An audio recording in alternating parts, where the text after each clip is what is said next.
Hi, welcome to Fast Track to Fitness. I'm Jay. I'm a personal trainer as well as group fitness trainer.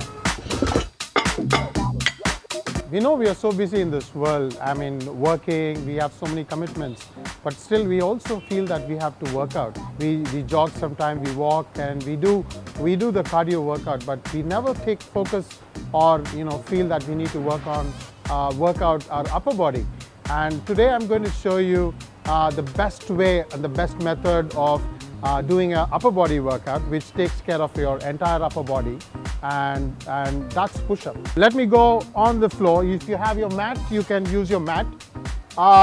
First is that for a beginner, if you have never tried any push-up, for a beginner, it's better to go on your knees and do a push-up. Now, when I say do a knee push-up, your wrist is like shoulder width, and ensure that your wrist is right below your shoulder.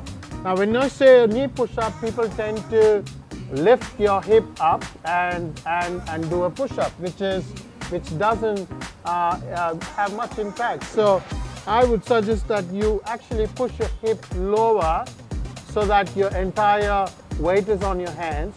Now slowly flex your elbow, slowly coming down as much as possible and pushing it back straight up.